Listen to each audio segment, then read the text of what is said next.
Tataas natin ang Kilig Index every weekend. Hindi ko lang kasi naiintindihan yung nararamdaman ko para sa'yo. Just stay here. I'm gonna love you from now on. What's wrong with Secretary Kim? Ngayong Sabado at Linggo na. Kapamilya, narito po ang konting paalala ngayong summer. Ang matagal na pananatili sa ilalim ng araw ay maaaring magdulot ng sunburn, heat exhaustion o heat stroke. Para maiwasan ito, sundin ang mga sumusunod. Dalasan ang pag-inom ng tubig. Iwasang lumabas ng bahay habang matindi ang sikat ng araw. Kadalasang matindi ang sikat ng araw mula 9 a.m. hanggang 3 p.m. Kung kailangan talagang lumabas, magsuot ng preskong kasuotan at sombrero. Gumamit din ng payong kung maglalakad sa ilalim ng sikat ng araw.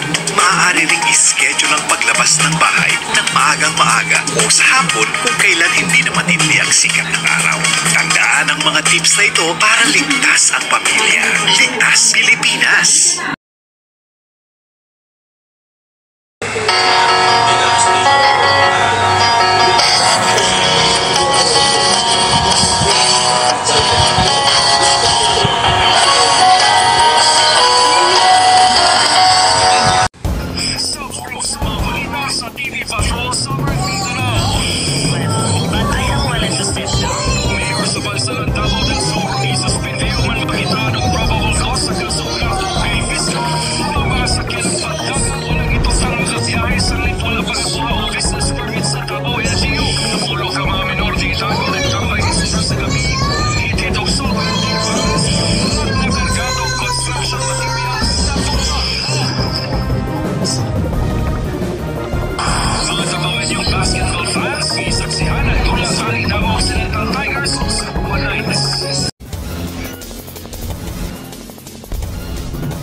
Sa ABS-CBN Davao News Center, kini ang TV Patrol Southern Mindanao.